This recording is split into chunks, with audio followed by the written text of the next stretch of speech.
I'm Terrence Dollard, the host of Comic Culture. We're in Charlotte for HeroesCon 2018. It's day 2. We shot some great interviews and we're sharing them with you now. I'm talking with George Vega. He is an artist here in HeroesCon. So I was wondering if you could tell us a little bit about what you do. Yes, I'm an illustrator, full-time illustrator, and what I'm known mostly for right now is my sketch cards. I do a lot of sketch cards for Upper Deck on almost all of their Marvel properties for the past 5 years. And on top of that, I've also done sketch cards for Aliens, Firefly, and those are mostly all Upper Deck properties. I've also done work for Cryptozoic, which they actually have the properties for Rick and Morty. That's probably the biggest thing I've done this year so far. I've done a bunch of Rick and Morty cards, about 70 sketch cards. To explain the sketch card industry, what it is you get a 1 in 7 chance of pulling an actual sketch card. And I'll pull one, for example. It's something like this, and it's hand-drawn directly on the card. It's not mass-produced. So it's a great thing for fans. And it's a great thing for fans because they get to own original art pulled randomly out of cards. So it's like they're like chase cards and collectibles. Different artists go for different rates online, on eBay and such. But this is basically what I'm known for at the moment. And so when you're doing these art cards, this is a little different because obviously this piece is the size of the card, but when you're doing like a mass-produced card or mass-printed card, would that be something you're working at the same size, or are you working on a larger sheet and shooting down? Oh, that's a good question. You actually work double, so whatever the scale is, you could actually work even triple, and then they'll scale it down. As a matter of fact, I did that for one of these cards. If I can show you, this was mass-produced, and this is a horror meets girl. And this is for Brains Publishing, and this is an actual foil stamp card, and this was mass-produced. And this one in particular, I worked double scale, so can't do the math right now for some reason. I'm usually good at math. Anyway, so it's about 6 by 2.5, 5. So 5 by 6 is the size. Yeah, 2.5 by 3.5. No, 2.5 by 3.5. So that would be 5 by 7. There you go. So and so it's foil stamp.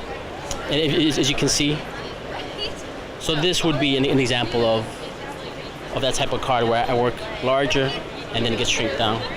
And when you're working on your art, are you using watercolors, acrylic? You're using pen and ink. What sort of tools do you use to create your art? Okay, most of my finishes, if they're full color, they're Copic marker, which I have my full set here that I take with me on to conventions, and I start with pencil, then I ink, and then once the ink is dry, I'll come in with Copic markers. Which, I mean, you can use any marker. Most artists use any marker, but Copic seems to be the most popular one.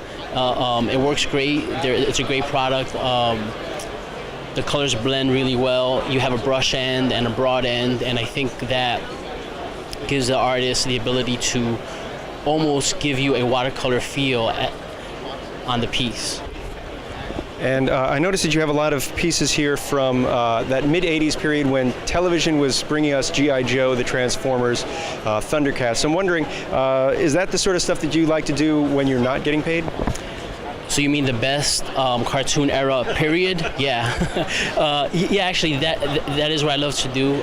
It keeps me inspired. You know, everything from Masters of the Universe, Thundercats, Transformers, G.I. Joe. Drawing the G.I. Joe comic would be my dream job. I love that property. Doing an actual Transformers comic would be great also. I worked on a forum, on IDW forums. They actually had a fan-run comic book, which was Transformers: The Lost Seasons. So I did a few pages for that. I did actually like a short story, and I would love to do more of that. But the 80s stuff keeps me so inspired, and I also do my own redesigns. I've been redesigning some G.I. Joes on my social media, so follow me on social media. You can see all my updates on that kind of stuff. And finally, we're here at HeroesCon. This is a crazy weekend. I'm just wondering what it's like on your side of the table as opposed to those of us who are just here kind of walking around. Well, it's really exciting. For me, well, this is my first time here, so I didn't know what to expect, being that I'm not local. I'm from up north, I'm from New Jersey. And I always heard good things. I always heard good things from other artists. So my anticipation was to, hey, just come down here and then just see what the crowd is like. But the crowd has been excellent. You get some fans who really know the art, really know the products, and are really looking for something from an artist, which I think is really important. Really important. I go to a lot of conventions a year, and some of them feels very commercialized. If you don't have the it print, the it product, it's hard to see people come to your table. I stay true to what I like, so I do have a following from where I'm from because of these 80s products. But here, people just love art. So even if it's something they don't normally collect, I notice that they come over to learn more about it and they ask questions. So the crowd's been wonderful. The fellow artists here are incredible artists. The level of artists here is humbling for someone like me who's just trying to build a name for myself. And if people watching wanted to find out more about you, what are some of your web presence locations that they can find you? What an awkward way to phrase that. Yeah, on social media, on Instagram, I'm George Vega Art.